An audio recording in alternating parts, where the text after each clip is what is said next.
पर शीस।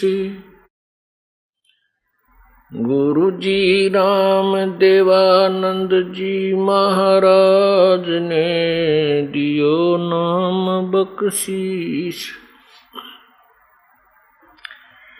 कोटि कोटि सिजदा करूं,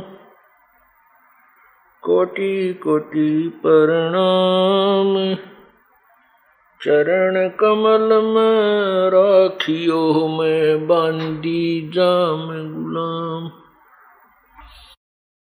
अवगुण किए तो बहुत किए, करत न मानी आर। भावे हंदा बख्श दियो, भावे गर्दन उतार। कुत्ता तेरे दरबार का, मोतिया मेरा नाम।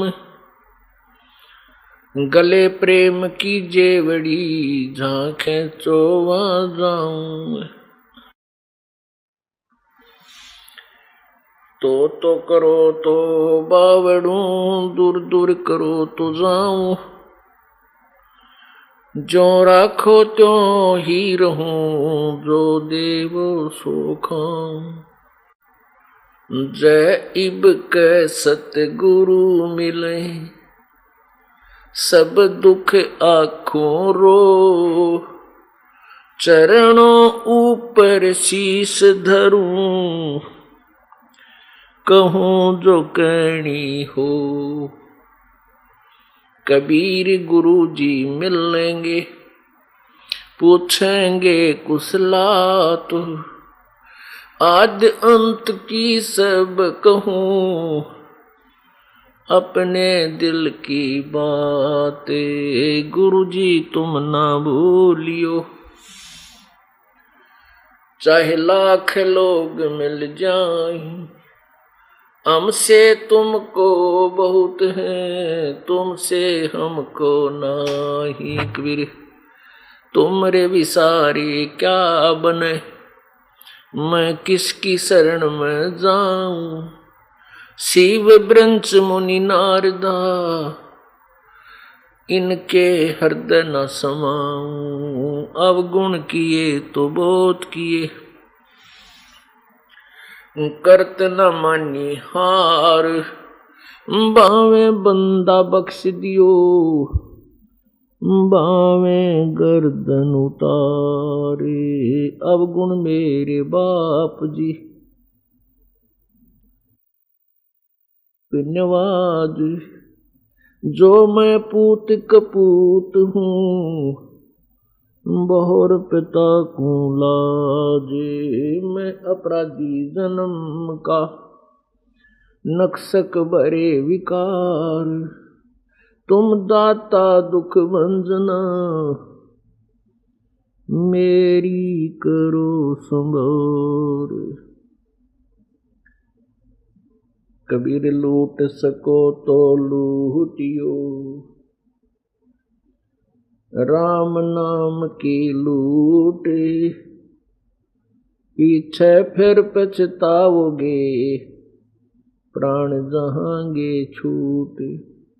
नहीं भरोसा देही का, विनस जावे छन माही। श्वास उश्वास में नाम जपो हो, और यतन कछु नाही। श्वास उश्वास में नाम जपो, व्यर्था श्वास मत खो। न जाने इस श्वास को हो, आवण हो कि न हो।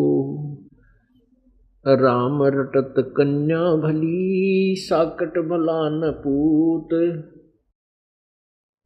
छेरी के गल में गलथना, जिसमें दूध ना मूत। राम रटत कोढ़ी भलो, चोचो पड़े जो चाम।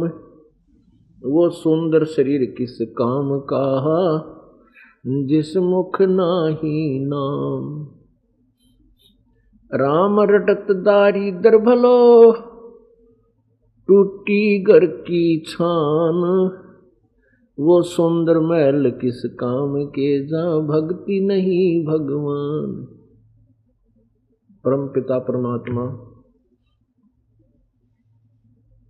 कबीर जी, कबीर देव जी, कबीर परमेश्वर कुल के मालिक हैं, सारी सृष्टि के रचनहार हैं। वो परम अक्षर ब्रह्म अर्थात पूर्ण परमात्मा है, पूर्ण ब्रह्म है।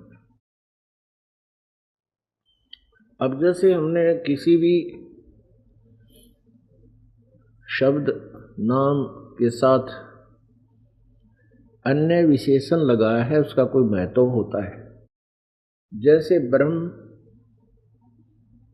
और फिर परब्रह्म, फिर पूर्ण ब्रह्म,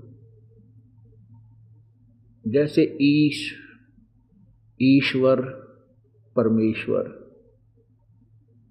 जैसे पवित्र गीता जी अध्याय नंबर 15 के श्लोक नंबर 16-17 में ऐसे ही कहा कि क्षर पुरुष और अक्षर पुरुष, ये दो प्रकार के भगवान प्रसिद्ध हैं, दो प्रकार के भगवान सर्वविदित हैं।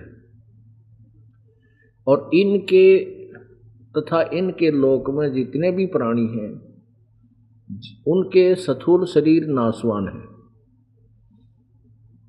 आत्मा अमर सभी की होती है, आत्मा अमर है। फिर गीता जी अध्याय नंबर 15 के ही नेक्स्ट श्लोक में यानी 70वें श्लोक में कहा कि उत्तम पुरुष है तू अन्य। उत्तम पुरुष, उसको पुरुषोत्तम कहो, उत्तम पुरुष कहो, श्रेष्ठ प्रभु कहो, श्रेष्ठ परमात्मा, श्रेष्ठ परमेश्वर, तो कोई अन्य ही है। ऊपर वर्णित श्लोक नंबर 16 में वर्णित उन दो भगवानों से, दो प्रभुओं से, क्षर पुरुष और अक्षर पुरुष से कोई और ही अन्य ही पूर्ण उत्तम पुरुष है, उत्तम परमात्मा पुरुषोत्तम है, और उसी को परमात्मा कहते हैं। और वही तीनों लोकों में प्रवेश करके सबका धारण पोषण करता है, अर्थात वो सुप्रीम पावर है। उसी के विषय में उस परम अक्षर ब्रह्म अर्थात पूर्ण ब्रह्म, जैसे क्षर पुरुष, अक्षर पुरुष, परम अक्षर पुरुष, वो तीसरे नंबर का जो प्रभु उन दोनों से जो अन्य है वो परम अक्षर पुरुष कहो, परम अक्षर ब्रह्म कहो। अब जैसे गीता जी अध्याय नंबर 7 के श्लोक 29 में 29 में गीता ज्ञान दाता कहता है कि जो ज्ञान मैं तुझे बता रहा हूं अर्जुन, के तत्वदर्शी संत की खोज करके, जो गीता जी अध्याय नंबर 4 के श्लोक 34 में कहा है कि उस पूर्ण परमात्मा के यथार्थ ज्ञान से परिचित होने के लिए, तत्व ज्ञान को समझने के लिए किसी तत्वदर्शी संत की खोज कर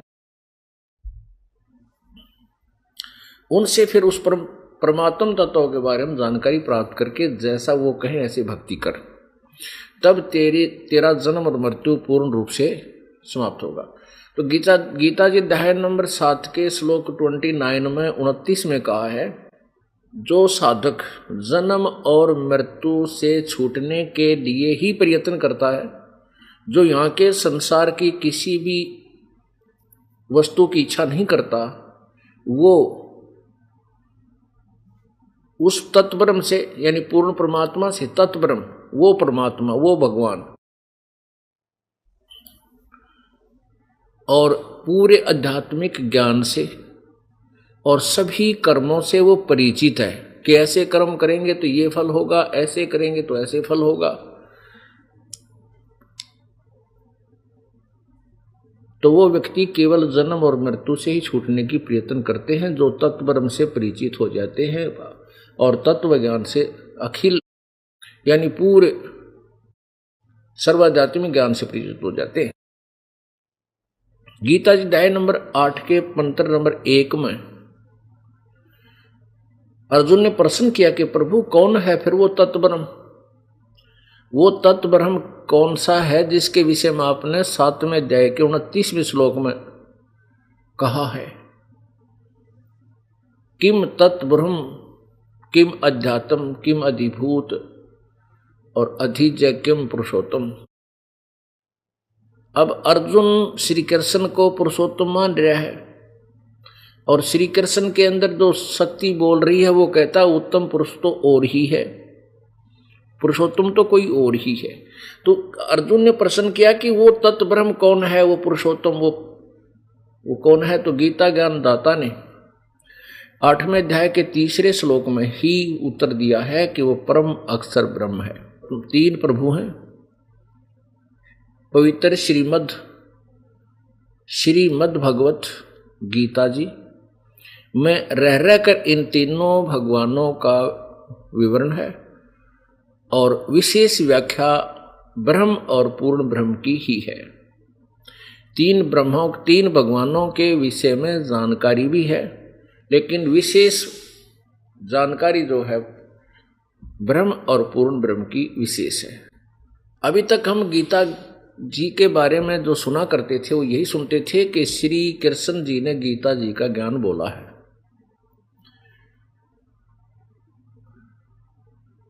परंतु अब सदग्रंथों से पता चला कि श्री कृष्ण जी ने तो गीता जी के ज्ञान का कै भी ज्ञान नहीं था।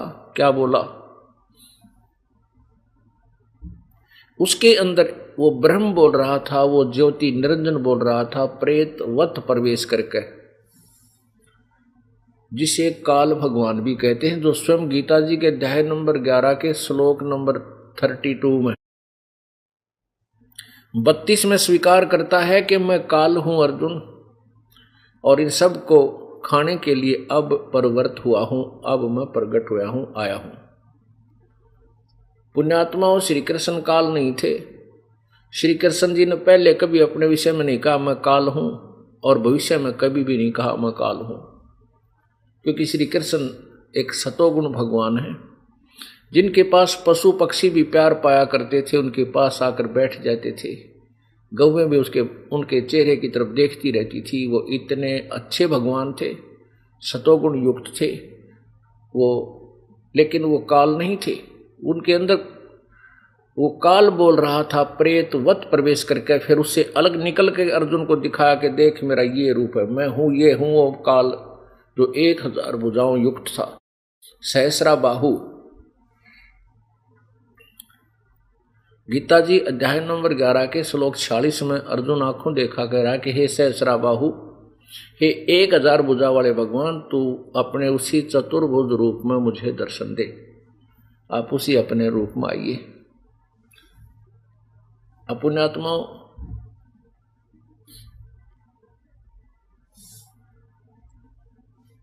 हम अभी तक श्री कृष्ण जी को ही सर्वस्वा, गीता ज्ञानदाता और विष्णु अवतार, श्री विष्णु, श्री ब्रह्मा, श्री शिव जी के विषय में हम यही सुना करते, ये अजरो अमर है, ये मृत्युंजय हैं, कालज्ञ हैं, सर्व सृष्टि रचनहार हैं, इनके कोई माता पिता नहीं है। जबकि इन्हीं की जीवनी में, इन्हीं की पवित्र जीवनी में लिखा है कि ये नासवान हैं, इनकी जन्म मृत्यु होती है, ये सर्वेश्वर नहीं है, इनके माता पिता का नाम तक लिखा है। तो पुण्यात्माओं, ये हिंदू समाज के जो गुरु थे वो अज्ञानी थे, शास्त्र ज्ञानहीन थे, शास्त्रों के ज्ञान से वो अपरिचित थे, जिस कारण से उन्होंने लोक वेद सुना के, दंत कथा सुना के और हमें शास्त्र के विरुद्ध ज्ञान भर दिया हमारे अंदर, और वो इतना रंग दिए कि अब उस ज्ञान को उतारना बहुत ही डिफिकल्ट हो रहा है, बड़ा मुश्किल हो चुका है। लेकिन अब उतरेगा। क्यों उतरेगा? क्योंकि हम शिक्षित हो गए और जिन सदग्रंथों के विषय में, जिन सदग्रंथों का वो रेफरेंस दे करके कहा करते थे कि श्री विष्णु पुराण में ऐसा लिखा है, श्री ब्रह्मा पुराण में ऐसा लिखा है, श्री दुर्गा पुराण में ऐसा लिखा है, शिव पुराण में ऐसा लिखा है, ये अजरो अमर है, इनके कोई माता पिता नहीं। अब उन्हीं पवित्र पुराणों के अंदर प्रमाण है कि तो नासवान है, इनकी जन्म मृत्यु होती है। थोड़ा सा प्रमाण दिखाएंगे, क्योंकि एक ऐसा सत्य है जो कुनीन जैसा कड़वा है, और इसमें साथ ही थोड़ी सी बूरा डाल दी जाए तो ये हजम हो जाता है जो प्रथम बार सुनता है। अब देखिएगा श्री देवी भागवत महापुराण, जिसमें ये तीनों भगवान स्वयं स्वीकार करते हैं हमारा जन्म और मृत्यु होता है, हम अविनाशी नहीं हैं। ये देखिएगा श्रीमद् देवी भागवत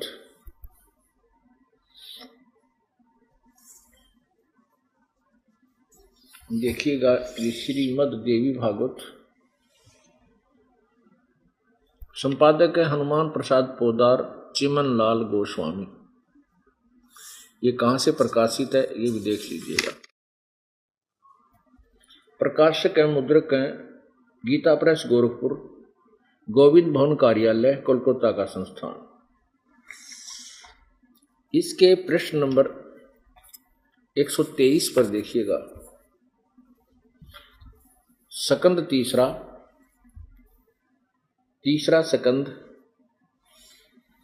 और प्रश्न नंबर 123 और तीसरे सकंद का ये अध्याय नंबर 4 चल रहा है। इसमें क्या लिखा है, भगवान विष्णु जी स्वयं बोल रहे हैं, कह रहे हैं, दुर्गा की स्तुति कर रहे हैं, शेरा वाली की, प्रकृति देवी की। तुम शुद्ध स्वरूपा हो, यह संसार तुम्ही से उद्भासित हो रहा है। मैं यानी विष्णु, मैं ब्रह्मा और शंकर, हम सभी तुम्हारी कृपा से विद्यमान हैं। हमारा आविर्भाव जन्म, आविर्भाव माने जन्म, और तिरोभाव माने मृत्यु। हमारा तो अभी आविर्भाव और तिरोभाव हुआ करता है, केवल तुम ही नित्य हो, जगत जननी हो, प्रकृति और सनातनी देवी हो। यानी प्रकृति नाम भी दुर्गा का ही है, ये ध्यान रखना। और यहां देखो भगवान शंकर बोले, देवी यदि महाभाग विष्णु तुम्ही से प्रकट हुए हैं तो उनके बाद उत्पन्न होने वाले ब्रह्मा भी तुम्हारे ही बालक हुए, फिर मैं तमोगुण लीला करने वाला शंकर क्या तुम्हारी संतान नहीं हुआ? अर्थात मुझे भी उत्पन्न करने वाली तुम ही हो। सिद्ध हो गया कि दुर्गा इनकी माँ है और ये अजरो अमर नहीं है, ब्रह्मा विष्णु महेश, इनका जन्म और मृत्यु होता है। इससे क्या सिद्ध हुआ कि दुर्गा ब्रह्मा विष्णु महेश की माता जी है। इनके पिता कौन हैं? इनके पिता हैं काल, ज्योति निरंजन, अर्थात ये ब्रह्म नाम से प्रसिद्ध हैं। ब्रह्म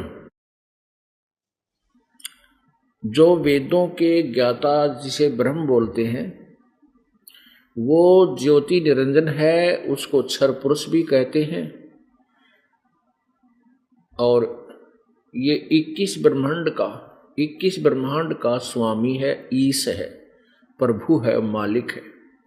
केवल ओनली 21 ब्रह्मांड, 21 ब्रह्मांड का ये ब्रह्म है और ये दुर्गा का पति है, ब्रह्मा विष्णु महेश का पिता है। अब आपको सदग्रंथ ही बताएंगे सारी सच्चाई जो अभी तक हमसे दूर थी। अब आपको दिखाते हैं कि दुर्गा का पति अर्थात ब्रह्मा विष्णु महेश का पिता कौन है। अब ये वही श्रीमद् देवी भागवत पुराण और इसका तीसरा स्कंद ही आपको क्लियर करेगा। तीसरा स्कंद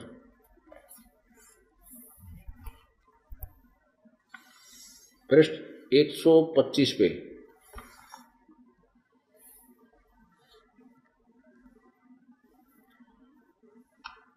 अब ब्रह्मा जी बोल रहे हैं, इस मूर्त और अमूर्त जगत को का आधार तुमसे पूर्व कोई भी दूसरा पुरुष नहीं था। दुर्गा के बारे में बोल रहे हैं, ब्रह्मा जी सा इसने ज्ञान है, कोई तीसरा भी नहीं था। एकम एवं द्वितीयम अद्वितीयम ब्रह्म। इस वेद के वचन को व्यर्थ कहना तो बनता नहीं, और इधर अनुभव दूसरी बात कहता है इस प्रकार वेद वाक्यों और अनुभव में अत्यंत विरोध उत्पन्न हो रहा है। वेद कहते हैं एकम एवं अद्वितीयम ब्रह्म, यह तो क्या वह आत्म स्वरूपा तुम ही हो, दुर्गा से कह रहे हैं, अथवा वह कोई और ही पुरुष यानी परमात्मा है, प्रभु है। मेरे इस संदेह को दूर करने की कृपा करो। किसी महान पुण्य के प्रभाव से मुझे आपके चरणों की सेवा सुलभ हुई है। तुम स्त्री हो अथवा पुरुष, यह रहस्य मुझे विशुद्ध रूप से कृपा करके बतलाओ। ये 4-5 यहाँ अध्याय समाप्त हो गया। अब 6ठे अध्याय में क्या बोला दुर्गा ने, ये भी काल के डर से भ्रमित करती है, फिर सच्चाई छुपती नहीं। ब्रह्मा जी कहते हैं, इस प्रकार मैंने जब भगवती जगदम्बिका से विनय पूर्वक पूछा, तब वे मधुर वाणी में मुझसे कहने लगी। देवी ने कहा, मैं और ब्रह्म एक ही हैं। दो हो गए ना, मैं और ब्रह्म एक, ये दो हैं, आगे क्लियर होगा। मुझ में और इन ब्रह्म में किंचित मात्र भी भेद नहीं है। जो वे हैं वही मैं हूं और जो मैं हूं वही वे हैं। बुद्धि के भ्रम से भेद प्रतीत हो रहा है। हम लोगों के सूक्ष्म भेद को जो जानता है, अब सपोज करिए कि हम अलग तो हैं, लेकिन हमारे जो सूक्ष्म भेद को जो जानता है, अलग अलग सूक्ष्म भेद को जो जानता है, वही बुद्धिमान पुरुष है। इसके संसार सागर से मुक्त होने में कुछ भी संदेह नहीं, ब्रह्म एक ही है। अब देखो, अब यहाँ तो इसने 125 पे गोलमोल किया, यहाँ स्पष्ट हो गया है। अब ये क्या बताती है, 129 कोई तीसरा स्कंद है श्रीमद देवी भागवत, और यहाँ 129 पृष्ठ पे 129 पे, यों सृष्टि का क्रम अब मैंने संक्षेप में तुम्हें बतला दिया है। दुर्गा कह रही है, महानुभाव देवता, तुम अब मेरा कार्य सिद्ध करने के लिए विमान पर बैठकर तुम लोग शीघ्र पधारो। कोई कठिन कार्य उपस्थित होने पर जब तुम मुझे समन करोगे, तब मैं सामने आ जाऊंगी। देवताओं, मेरा और सनातन परमात्मा का, अब दो हो गए ना, मेरा और सनातन परमात्मा का ध्यान तुम्हें सदा करते रहना चाहिए। हम दोनों का स्मरण करोगे, हो गए ना दो। वहाँ कहती है मेरा, उसमें कोई भेद नहीं है। ये दुर्गा इनको विचलित करती है जानबूझ के। हम दोनों का स्मरण करते रहोगे तो तुम्हारे कार्य सिद्ध होने में किंचित मात्र भी संदेह नहीं है। अब अपने जो पवित्र सदग्रंथ हमें पहले के ज्ञान के विपरीत बता रही है। जो पूर्व में ज्ञान हमारे अज्ञानी गुरुओं ने जो हमें बता रखा था, जो हिंदू धर्म के गुरु माने जाते थे। पुण्यात्मा, जैसे अक्सर ज्ञान कराने वाले गुरु होते हैं, टीचर होते हैं, टीचर वही अच्छा होता है, उसी को टीचर कहते हैं जो अपने सिलेबस से परिचित है और सिलेबस के अनुसार ही विद्यार्थियों को ज्ञान दे रहा है, शिक्षा दे रहा है। और यदि सिलेबस कुछ बता रहा है, पाठ्यक्रम में कुछ लिखा है और टीचर सुना रहा है दंत कथा, तो टीचर ठीक नहीं।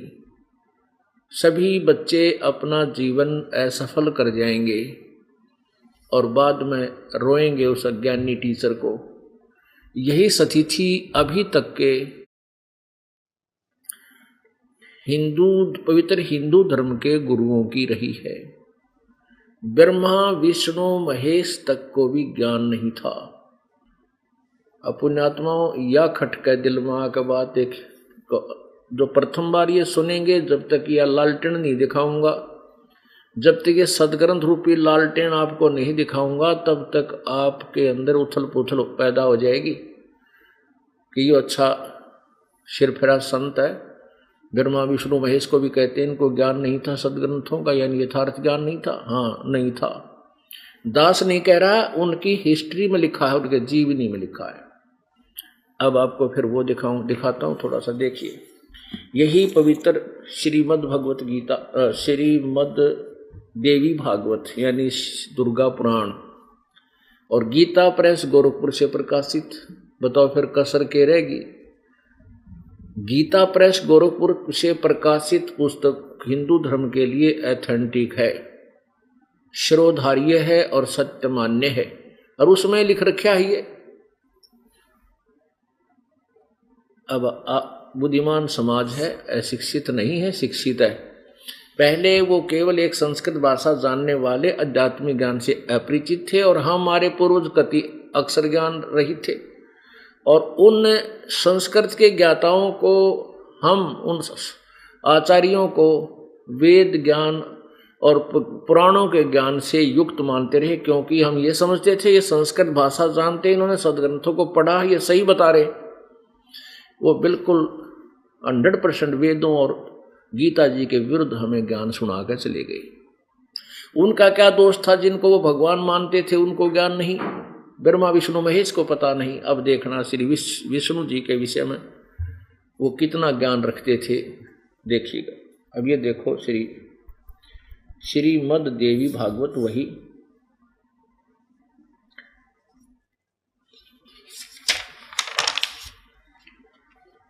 मुद्रक प्रकाशक मुद्रक गीता प्रेस गोरखपुर, गोविंद भवन कार्यालय कोलकाता का संस्थान। यहां देखिएगा प्रश्न नंबर 28 पे प्रथम स्कंद, पहला स्कंद और इसका अध्याय नंबर 4, ये 3 यहाँ समाप्त होता है। 1, 3, 27 पृष्ठ पर समाप्त होता है, 4 प्रारंभ होता है 128 पे, वो 27 पे समाप्त होता है, 28 पे। अब यहाँ श्री विष्णु जी के ज्ञान से हम परिचित होते हैं, वो कितना ज्ञान रखते थे। नारद जी ने कहा, महाभाग व्यास जी, तुम इस विषय में जो पूछ रहे हो, ठीक यही प्रश्न मेरे पिताजी ने भगवान श्री हरि से किया था, विष्णु जी से। देवाधिदेव भगवान जगत के स्वामी हैं, लक्ष्मी जी उनकी सेवा में उपस्थित रहती हैं, दिव्य कौस्तभ मणि उनकी शोभा बढ़ाती है, वे शंख चक्र और गदा लिए रहते हैं, पीतंबर धारण करते हैं, 4 भुजाएं हैं, वक्षस्थल पर श्री वत्स का चिन्ह चमकता रहता है, वे चराचर जगत के आश्रय दाता हैं, जगत गुरु एवं देवताओं के भी देवता हैं। अब देखो, जगत गुरु एवं देवताओं के भी देवता हैं। ऐसे जगत प्रभु भगवान श्री हरि महान तप कर रहे थे, उनकी समाधि लगी थी। यह देखकर मेरे पिता ब्रह्मा जी को बड़ा आश्चर्य हुआ, अतः उन्होंने उनसे जानने की इच्छा प्रकट की। ब्रह्मा जी ने पूछा, प्रभु आप देवताओं के अध्यक्ष और जगत के स्वामी और भूत भविष्य एवं वर्तमान सभी जीवों के एकमात्र शासक हैं। भगवान, फिर आप क्यों तपस्या कर रहे हैं और किस देवता की आराधना में ध्यान मग्न हैं? मुझे असीम आश्चर्य तो यह हो रहा है कि आप देवेश्वर एवं सारे संसार के शासक होते हुए समाधि लगाए बैठे हैं। ब्रह्मा जी के ये विनीत वचन सुनकर भगवान विष्णु जी श्री हरि उनसे कहने लगे, ब्रह्मन सावधान होकर सुनो, मैं अपने मन का विचार व्यक्त करता हूँ। देवता और दानव मानो यह सभी जानते हैं कि तुम सृष्टि करते हो, मैं पालन करता हूँ, शंकर संहार किया करते हैं, किंतु फिर भी वेद के पारगामी पुरुष अपनी युक्ति से यह सिद्ध करते हैं कि रचने, पालने और संसार करने की यह योग्यता जो हमें मिली है, इसकी अधिष्ठात्री शक्ति देवी है। वे कहते हैं कि संसार की सृष्टि करने के लिए तुम में राजसी शक्ति का संचार हुआ है, मुझे सात्विक शक्ति मिली है और रुद्र में तामसी शक्ति का आविर्भाव हुआ है। उस शक्ति के अभाव में तुम इस संसार की सृष्टि नहीं कर सकते, मैं पालन करने में सफल नहीं हो सकता। रुद्र से संहार कार्य होना भी संभव नहीं। ब्रह्मा जी, हम सभी उस शक्ति के सारे ही अपने कार्य में सदा सफल होते हैं आए हैं। सुअर्थ सुअर्थ प्रत्यक्ष और परोक्ष दोनों ही उदाहरण मैं तुम्हारे सामने रखता हूं। सुनो, यह निश्चित बात है कि उस शक्ति के अधीन होकर ही मैं शेष नाग की सैया पर सोता और सृष्टि करने का अवसर आते ही जाग जाता हूं। मैं सदा तप करने में लगा रहता हूं। उस शक्ति के शासन से मैं कभी मुक्त नहीं रह सकता। विष्णु जी कह रहे हैं कि मैं उस दुर्गा के अधीन रहता हूं, उससे बाहर मैं नहीं जा सकता। वो सुप्रीम पावर है मेरी। शक्ति के शासन से सदा कभी मुक्त नहीं रह सकता। कभी अवसर मिला तो लक्ष्मी के साथ सुखपूर्वक समय बिताने का सौभाग्य प्राप्त होता है। मैं कभी तो दानों के साथ युद्ध करता रहता हूँ, राक्षसों के साथ। अखिल जगत को भय पहुंचाने वाले दैत्यों के विकराल शरीरों को शांत करना मेरा परम कर्तव्य हो जाता है। ये 29 पृष्ठ पर हम पढ़ रहे हैं। मुझे सब प्रकार से शक्ति के अधीन होकर रहना पड़ता है, दुर्गा के। उन्हीं भगवती शक्ति का मैं निरंतर ध्यान किया करता हूँ। मैं तो उसकी पूजा करता हूँ। ब्रह्मा जी, मेरी जानकारी में इन भगवती शक्ति से बढ़कर दूसरे कोई देवता नहीं है। अब विष्णु जी तो स्पष्ट कर रहे हैं, मेरी बूझ में, मेरे ज्ञान में तो इस दुर्गा से ऊपर कोई भगवान नहीं है। मैं इसी की पूजा करता हूँ, इसी का ध्यान लगाता हूँ। अब दुर्गा जी कहती है वो परमात्मा तो कोई और है, उसकी भक्ति करनी चाहिए। इससे सिद्ध हुआ श्री विष्णु जी को कोई ज्ञान नहीं था, आध्यात्मिक ज्ञान नहीं था। लोक वेद शास्त्र साधना तप आदि किया करते थे। आगे देखिएगा, ये प्रमाण आपको दिखाते हैं इसी दुर्गा पुराण के 562 पृष्ठ पे। 7वां स्कंद प्रश्न नंबर 562। देवी के द्वारा हिमालय को ज्ञान और उपदेश और ब्रह्म स्वरूप का वर्णन, यानी कोई ब्रह्म के विषय में बताना। अच्छा देखो, अब देवी जी पहले तो अपने तुक्के लगाती है। श्री देवी जी कहने लगी, पर्वतराज इस प्रकार योग युक्त होकर मुझ ब्रह्म स्वरूपा देवी का ध्यान करे। यह ध्यान आसन पर भली भांति बैठकर तुकी भक्ति के साथ करना चाहिए। अच्छा, उस ब्रह्म का क्या स्वरूप है? अपने से अन्य किसी और के बारे में बता रही है। उस ब्रह्म का क्या स्वरूप है यह बतलाया जाता है, जो प्रकाश स्वरूप सबके अत्यंत समीप में स्थित, हृदय रूप गुहा में स्थित होने के कारण गुहाचर नाम से प्रसिद्ध और महान पद अर्थात परम प्राप्य है। वह समस्त प्रजा के ज्ञान से परे है, यानी सब जो ज्ञान तुम्हें प्राप्त है उससे अलग है, अर्थात किसी की बुद्धि माने वाला नहीं है। वह यह तुम जानो, जो परम प्रकाश रूप है, जो सूक्ष्म से अति सूक्ष्म है, जिसमें संपूर्ण लोक और इन लोकों में निवास करने वाले प्राणी स्थित हैं, वही यह अक्षर ब्रह्म है। वह सबके प्राण है, वही सबके प्राण है, वही सबकी वाणी है और वही सबके मन। वह यह परम रहस्य सत्य, अमृत और अविनाशी तत्व है। सौम्य उस वेदने योग्य लक्ष्य का तुम वेदन करो, अर्थात उस प्राप्त करने योग्य उस परमात्मा को ही तुम टारगेट बनाकर उसी की भक्ति करो। मन लगाकर उसमें तन्मय हो जाओ।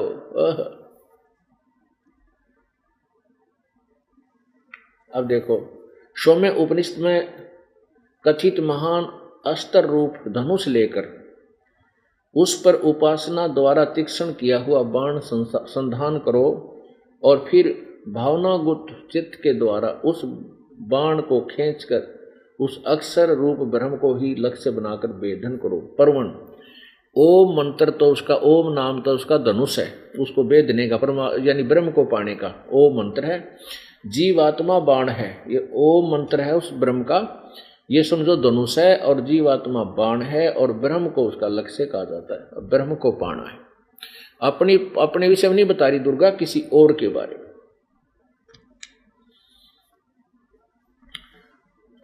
उस एकमात्र परमात्मा को ही जाने, दूसरी सब बातें छोड़ दो। यही अमृत रूप परमात्मा के पास पहुंचने का पुल है, यानी और पूजा त्याग के। अच्छा आगे देखो, वह यही 563 पर, वह यह सबका आत्मा ब्रह्मलोक रूप दिव्य आकाश में स्थित है, यानी ब्रह्मलोक में रहता है। अब क्या सिद्ध हो गया कि श्री विष्णु जी कह रहे हैं कि मैं दुर्गा से ऊपर किसी को भगवान मानता ही नहीं, इससे ऊपर कोई देवता यानी प्रभु नहीं है। और दुर्गा कह रही है कि वो परमात्मा तो कोई और है, उसी की पूजा करनी चाहिए, उसका ओम नाम है, उसी के से उसकी प्राप्ति होती है, वो ब्रह्मलोक में रहता है। अब पुण्यात्मा, जो पुराण है ये किसी ऋषि द्वारा कथित है और दुर्गा आदि देवताओं यानी ब्रह्मा विष्णु महेश का संवाद इसमें लिपिबद्ध है। अब ये और जो वेद और गीता जो है ये ब्रह्म ज्योति निरंजन अर्थात काल के द्वारा दिया गया ज्ञान है। तो जो वेद और गीता में लिखा है वो ज्ञान यथार्थ है। उस ज्ञान में क्या कहा है कि ब्रह्मलोक में जो ये ब्रह्म रहता है, ज्योति निरंजन रहता है, ब्रह्मा विष्णु महेश का पिता रहता है, ये ब्रह्मलोक तक भी नासवान है। वहां पहुंचे हुए यानी ब्रह्म की साधना करने वाले जो ब्रह्मलोक में रहता है प्रभु, उसके पास चले जाते हैं। और गीता जी में लिखा है कि ब्रह्मलोक पर्यंत ये सभी पुनर्वर्ती में, पुनर्वर्ती माने जन्म और मृत्यु के अंदर है, इनका पूर्ण मोक्ष नहीं है। अब देखो श्रीमद् भगवत गीता जी आपको दिखाते हैं। पुण्यात्मा, परमात्मा पाने के लिए आप प्रेरित हो, प्रेरित होकर ही प्राणी परमात्मा की तरफ में घूमता है, कहीं संत की तलाश करते हैं, क्योंकि सभी सदग्रंथों में यही कहा है कि तत्वदर्शी संत बताएंगे उस पूर्ण परमात्मा के पूर्ण मोक्ष विधि को। इसलिए सभी भटक रहे हैं। अब प्रेरणा परमात्मा के लिए प्रेरित आपको करने की विशेष आवश्यकता नहीं, क्योंकि आप प्रेरित हैं, आपको तड़प है, आपको चाह परमात्मा की। अब सबसे पहले आपको योगी बनाना है। गीता जी अध्याय नंबर 2 के श्लोक नंबर 53 में कहा कि अर्जुन, जब तेरा मन भिन्न भिन्न प्रकार के भिन्न भ्रमित करने वाले विचारों से हटकर एक पूर्ण परमात्मा के अंदर यानी तत्व ज्ञान के अंदर लग जाएगा, तब तो तू योगी होगा, तब तो तू भक्ति के योग होगा, स्टार्ट होगी तेरी भक्ति की। इसलिए सबसे पहले आपको ये दास योगी बनाना चाहता है कि आप इतने दृढ़ हो जाओ कि जो साधना तुम कर रहे हो वो सत्य है, सत्य है, सत्य है। आप किसी के द्वारा डगमग नहीं हो सकते, क्योंकि काल के दूत उन्होंने तो ठेका ले रखा काल भगवान से कि हम सबको तेरे ही जाल में फंसा कर रखेंगे, इनको बाहर नहीं जाने देंगे। वो यही कॉन्ट्रैक्ट लेकर आते हैं और अब सामने देखकर भी नहीं मानते। तो ये प्रत्यक्ष प्रमाण है। वो चाहते क्या है? वो संसार को डुबाना चाहते हैं। वो शत्रु है प्राणियों के, जो काल के जाल में फंसाना चाहते हैं और प्रत्यक्ष देखकर भी नहीं मानते, भ्रमित करते हैं और मुद्दास के बारे में ना जाने के बकवाद घड़ के समाज को दूर करना चाहते हैं, कहीं उनको सच्चाई का पता ना लग जाए और तुम्हारे अनुयायी तुमसे भाग जाएं और संत रामपाल के पास जाकर उनका कल्याण ना हो जाए। ये भय उनको सताता रहता है। लेकिन अब ज़्यादा दिन की इनकी दाल नहीं गलेगी। अब समाज शिक्षित है, सभी को परमात्मा की चाह है और परमात्मा सामने मिल रहा है, फिर कौन पीछे रहेगा? मंद बुद्धि, बुद्धिमान नहीं रहेगा। परमात्मा कहते हैं चातुर प्राणी चोर हैं और मूढ़ मुग्ध है ठोठ, और संतों के निकाम के उनको डोगड़ जोट। अब ये संत तो चतुर प्राणी है, इन्होंने उल्टा सुल्टा ज्ञान घुमा फिरा के कह के भोली आत्माओं को अपने पीछे लगा लिया। और अब जो प्रमाण आपके सामने दिखाए जा रहे हैं, सदग्रंथों में दिखाए जा, इनको देखकर भी जो प्राणी, जो अनुयायी वहां से नहीं खिसकेगा। तो वो बताते हैं वो मूढ़ मुग्ध है ठोठ, वो तो ठोठ हैं, कति मूर्ख हैं, तो वो हमारे काम के नहीं।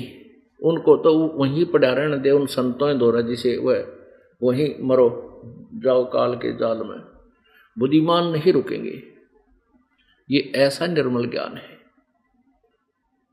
तो आज आपको पहले दिखाते हैं गीत श्रीमद् भगवत गीता जी, देखिएगा।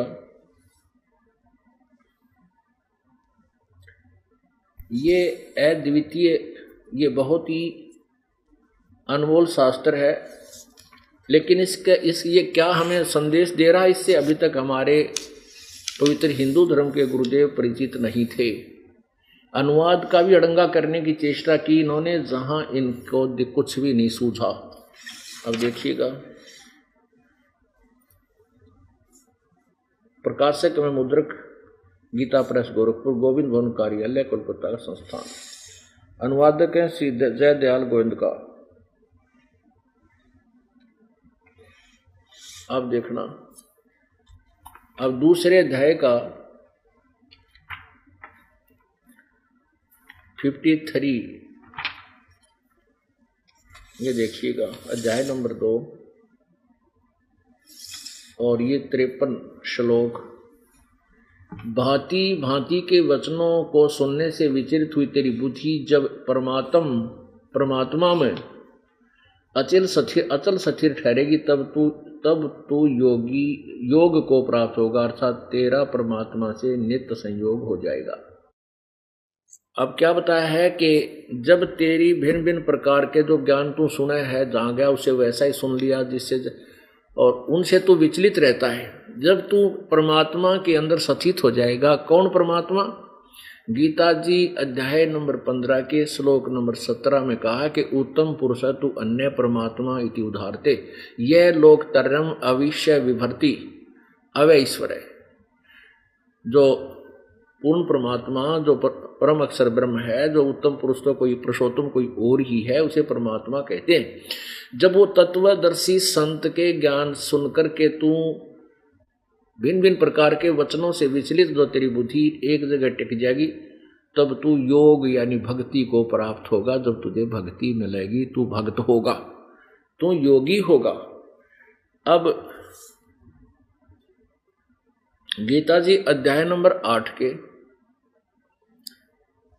श्लोक नंबर 16 को समझने के लिए थोड़ी सी भूमिका बनानी है, जिसमें लिखा है कि ब्रह्मलोक पर्यंत सभी नासवान हैं। गीता ज्ञान दाता ब्रह्म है। जैसे कि श्री देवी पुराण में 7वें स्कंध में आपने पढ़ा सुना कि दुर्गा कहती है कि उस परमात्मा की भक्ति करो, उसका ओम नाम है, ओम ही उसका शस्त्र है। उस ब्रह्म को प्राप्त करो, वही पूजा के योग है, और वो ब्रह्मलोक में दिव्य आकाश में रहता है, ब्रह्मलोक में। अब गीता जी उस ब्रह्मलोक में रहने वाले प्रभु की सचीची बताती है। वो स्वयं गीता ज्ञान दे रहा है, वो ब्रह्म वो अपने विषय में बता रहा है कि अर्जुन तेरे और मेरे बहुत जन्म हो चुके हैं, तू नहीं जानता, मैं जानता हूं। मेरे जन्म और कर्म अलौकिक है। गीता जी अध्याय नंबर 4 के श्लोक नंबर 5 और 9 में स्पष्ट है। गीता जी अध्याय नंबर 2 के श्लोक नंबर 12 में कहा कि अर्जुन ये मत जान कि ये योद्धाजन, ये सैनिक पहले नहीं थे, या तू और मैं नहीं थे, या हम आगे ना होंगे। ये मत सोच के हम अभी वर्तमान में ही हैं। इसे सिद्ध है कि जो गीता ज्ञान दे रहा है श्री कृष्ण जी में प्रवेश करके, वो कह रहा है कि तू तेरा और मेरा आगे भी जन्म होगा, पहले भी था और अब वर्तमान में भी है। लेकिन ये कह रहा है कि मेरे जन्म और कर्म अलौकिक हैं, अविनाशी कोई और है। गीता जी अध्याय नंबर 2 के श्लोक 17 में स्पष्ट किया है कि नाश रहित तो उसको जान जिससे सारी सृष्टि की रचना हुई है। और गीता जी अध्याय नंबर 15 के श्लोक 17 में कहा है कि वो परमात्मा ही वास्तव में अविनाशी है, जो उन अन्य से उन सरपुरुष और अक्षर पुरुष से जो अलग है, अन्य है। अब देखना थोड़ा सा गीता जी अध्याय नंबर 2 का पहले 12 देखेंगे। अध्याय नंबर 2 और श्लोक नंबर 12। न तो ऐसा है कि ऐसा ही है कि मैं किसी काल में नहीं था, अथवा तू नहीं था, अथवा ये राजा लोग नहीं थे, और न ऐसा ही है कि इससे आगे हम सब नहीं रहेंगे। अब 17 में, इसी 2 के 17 में स्पष्ट किया है, ये फिर बाद में बताएंगे। पहले चौथे अध्याय का 4वां श्लोक 5वां देखिए, अध्याय नंबर 4 का श्लोक नंबर ये 5 है। इसका अनुवाद यहां किया है, हे परंतम अर्जुन, मेरे और तेरे बहुत से जन्म हो चुके हैं, उन सबको तू नहीं जानता, किंतु मैं जानता हूं। अब इस 9 में देखना, अध्याय नंबर 4 का श्लोक नंबर 9। हे अर्जुन, मेरे जन्म और कर्म दिव्य अर्थात निर्मल और अलौकिक है।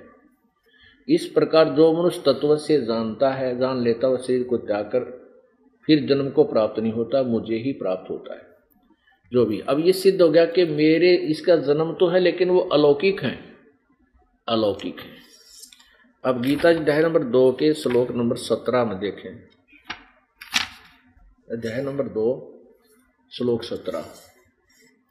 नाश रहित तो उसको जान, जिससे संपूर्ण जगत दर्श वर्ग व्याप्त है, इस अविनाशी का विनाश करने में कोई भी समर्थ नहीं है।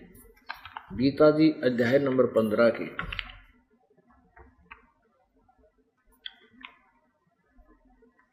श्लोक नंबर 17 में 17 और 18 को समझिए।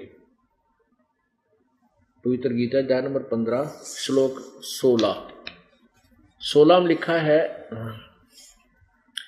द्वौ इमौ पुरुषौ लोके क्षर च अक्षर एवं च क्षर सर्वाणी भूतानि कटुस्थ अक्षर उच्यते।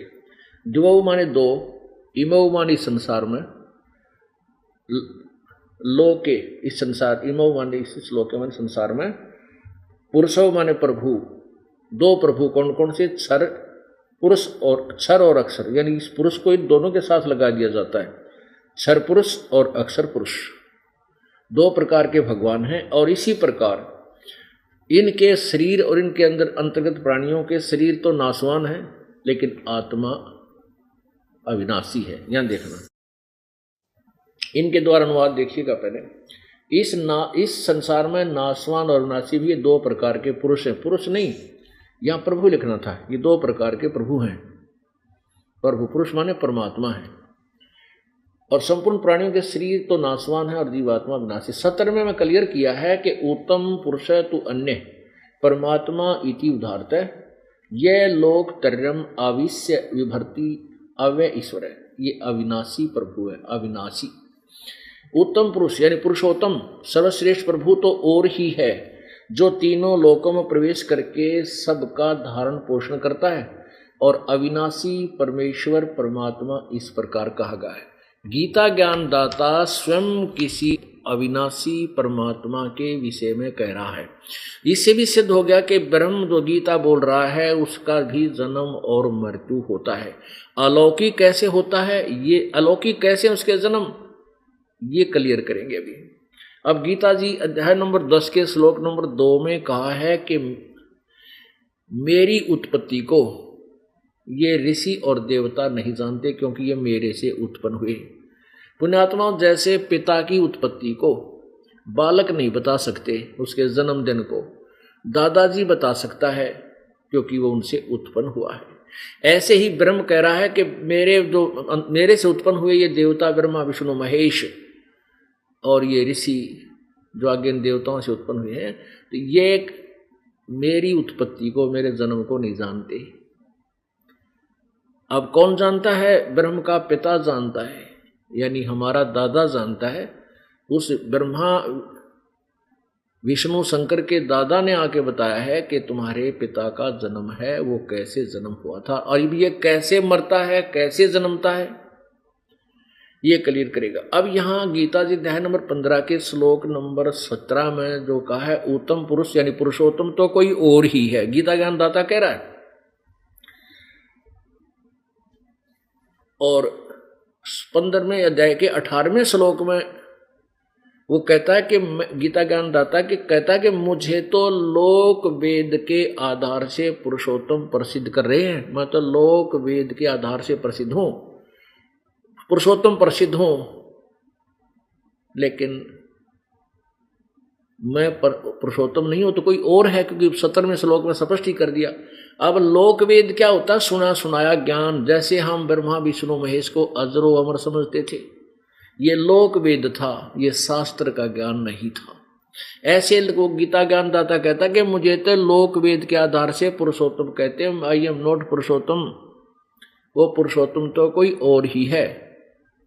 तो ये अनजान लोग इसी बात ये अनुवाद करता और ये ज्ञानदाता जो हमें ज्ञान दिया करते थे कहते थे कि लिखा भगवान ने 18वें श्लोक में 15वें अध्याय के में गीता जी में कि मैं पुरुषोत्तम प्रसिद्ध हूं, लेकिन वो 17वें श्लोक का अर्थ भी तो करते साथ में, उसको छोड़ देते, जो उनके अज्ञान को समर्थन देता उसका उलट पुलट ज्ञान अनुवाद करके और जनता को बता देते। भोली आत्मा फिर उन श्लोकों को देखते, उनमें उन्हीं का द्वारा अनुवाद उलट सुलट किया हुआ, तो सबके हृदय में अज्ञान परिपूर्ण हो चुका है। अब उस अज्ञान को हटाने के लिए तत्व ज्ञान की आवश्यकता है। अब देखो 15वें अध्याय का अध्याय नंबर 15 श्लोक 18,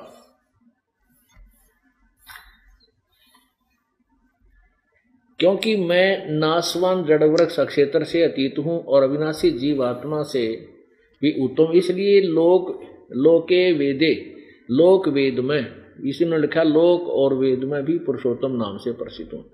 अब यहां देखो, अतः अस्मि लोके वेदे, लोके वेदे माने लोक वेद के आधार से मैं पुरुषोत्तम प्रथित हूं, यानी प्रसिद्ध हूं, कहा जाता हूं, लेकिन मैं पुरुषोत्तम नहीं हूं। क्यों? मुझे पुरुषोत्तम लोक वेद के आधार से क्यों प्रसिद्ध हूं?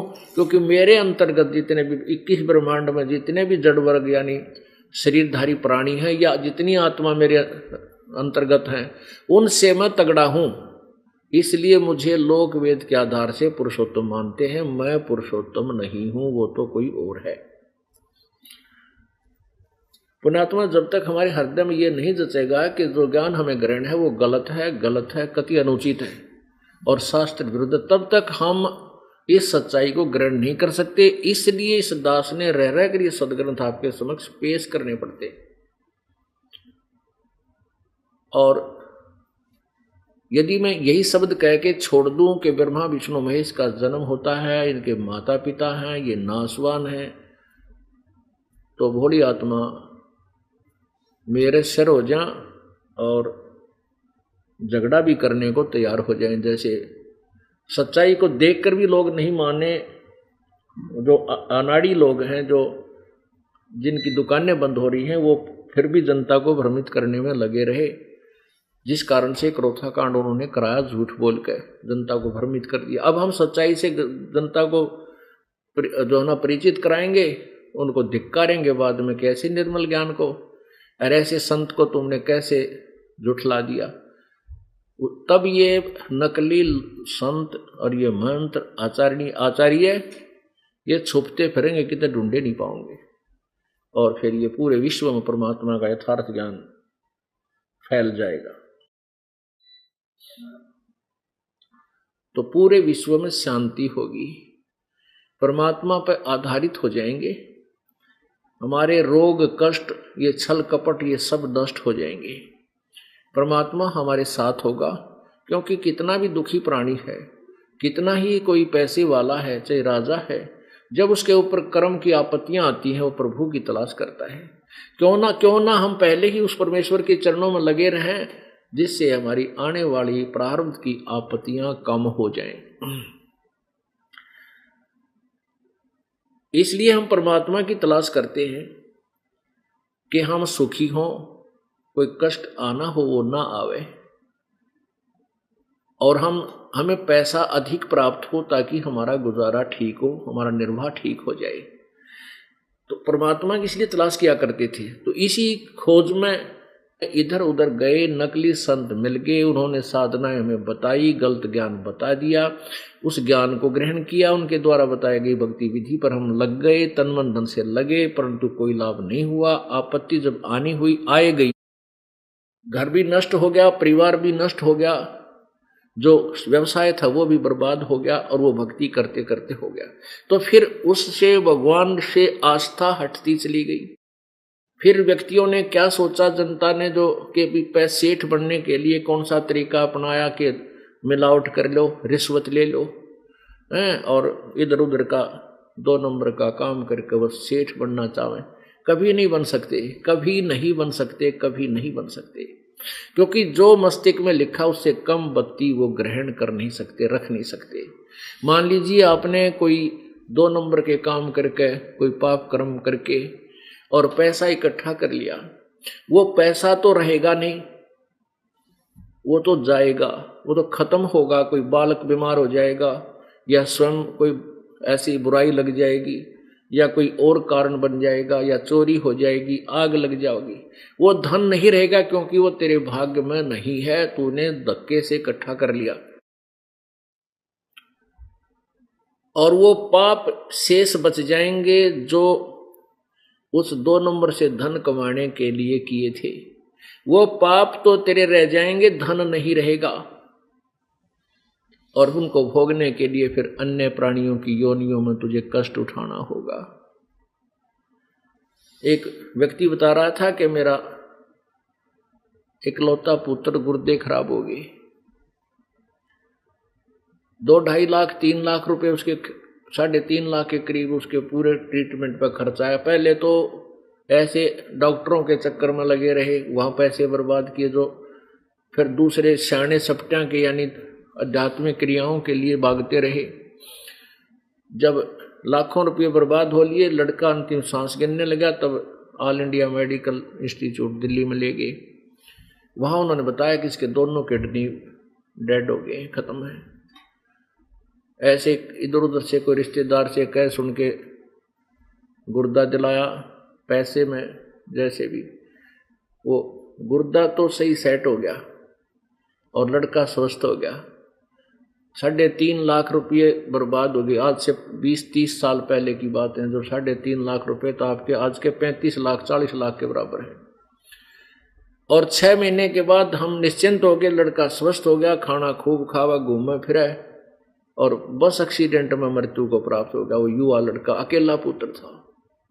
फिर उसने बताया कि जो आपने ज्ञान सुनाया है, ओए होए, ये बिल्कुल सत्य है, और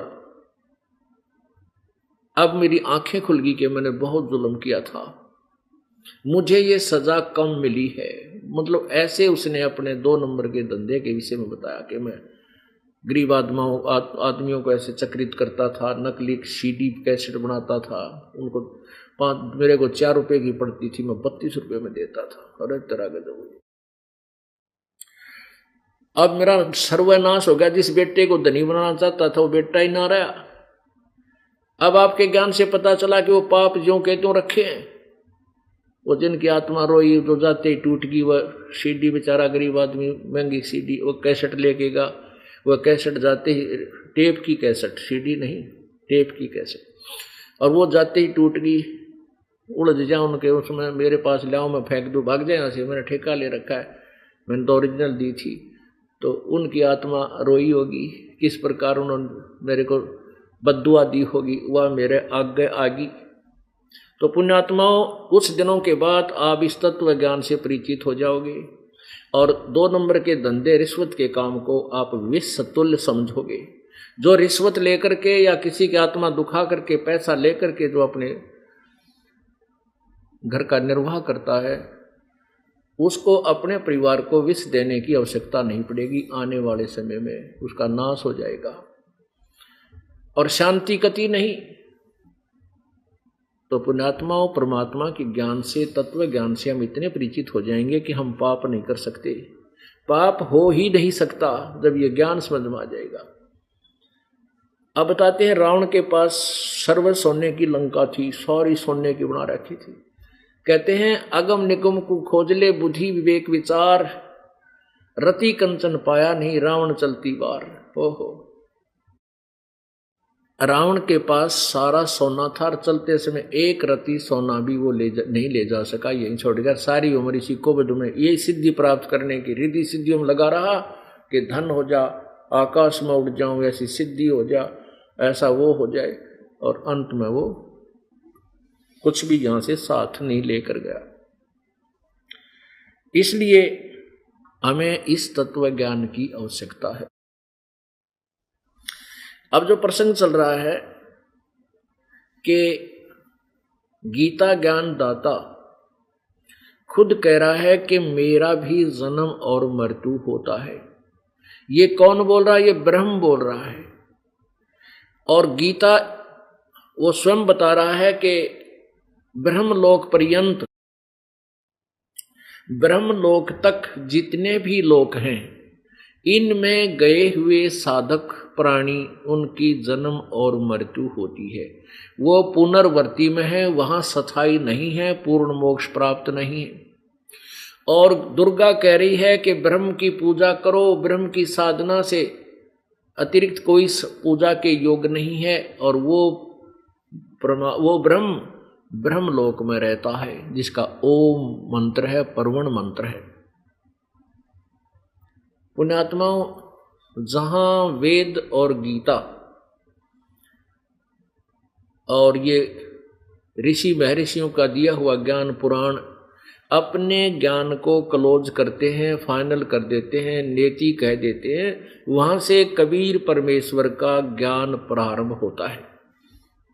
वहां से ये तत्व ज्ञान प्रारंभ होता है। वहां से आगे की जानकारी सूक्ष्म वेद में है, और अन्य जो नीचे के भगवानों की यथार्थ स्थिति से यथार्थ जानकारी भी उसी ज्ञान में है, इस तत्व ज्ञान में, जो दास आपको बता रहा। कबीर वाणी में, कबीर गिरह में, संस्कृत में कबीर गिरह बोलते हैं। कबीर गिरह माने कबीर वाणी।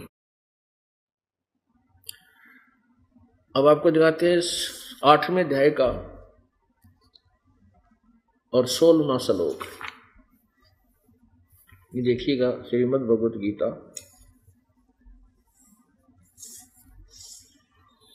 अध्याय नंबर 8 श्लोक नंबर 16। हे अर्जुन, ब्रह्मलोक पर्यंत सब लोग पुनरावर्ती में है।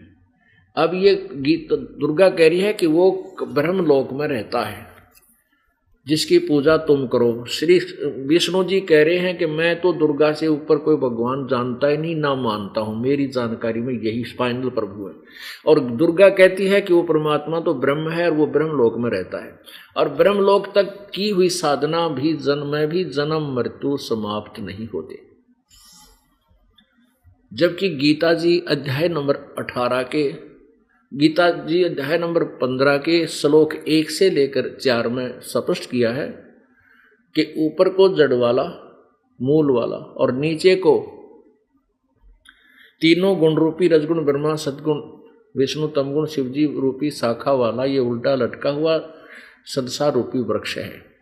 और जो संत इसके विषय में सभी अंगों को बता देगा, जानता है कि तना कौन है इस वृक्ष का और डार कौन है, शाखा क्या है, वो तत्वदर्शी संत है, स वेदविद।